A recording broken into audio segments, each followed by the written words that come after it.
Welcome to the Whole Food Plant-Based Cooking Show, where we make plant-based cooking easy.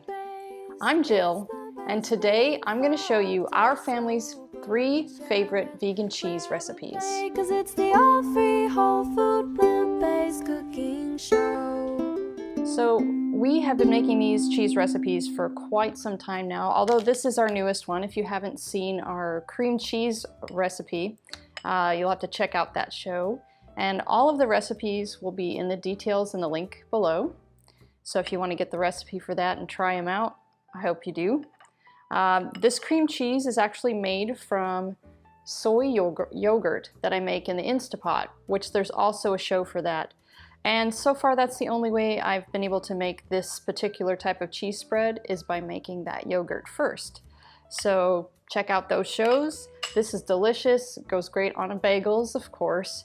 But we like to put it on bread or dip celery in it. It is just really delicious. It really reminds me of, what was it, the Lipton onion mix that you used to put into a tub of sour cream when I was a kid. We used to eat a lot of that stuff. And it kind of reminds me of that dip.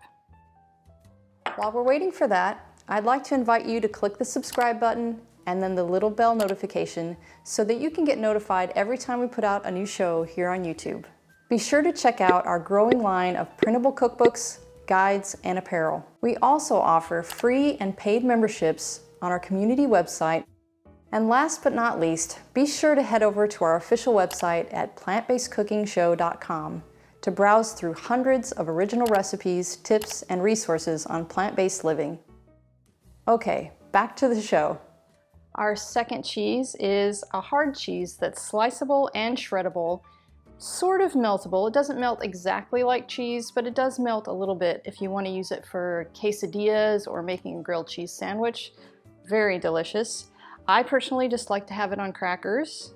And these are my favorite crackers from Trader Joe's. It's just the seeds, grains, crisp bread. So I like to eat it that way. And our last cheese is a pourable cheese. And this is a cheese that we use mainly for stuff like lasagna, pizza, enchiladas, anything that has that cheese on the top that needs to melt on the top. But since it's not a melty type of cheese, it needs to be pourable. So we have 2 or 3 different versions of the same cheese with just a slight variation of each according to the recipe, which the recipe will also be in the link below. And I like to just pour it into these little handy squirt bottles so that it's really easy to pour, and if I have some left, which I usually do, I just put the top on, pop it in the refrigerator, and then it's really great for making little personal pizzas on tortillas. So you just squirt a little cheese on there, and this will last in the refrigerator. Actually, all of these will last in the refrigerator for about 5 days. So you'll be good with cheese for about 5 days. So try them out. Let me know what you think, and I'll see you next time.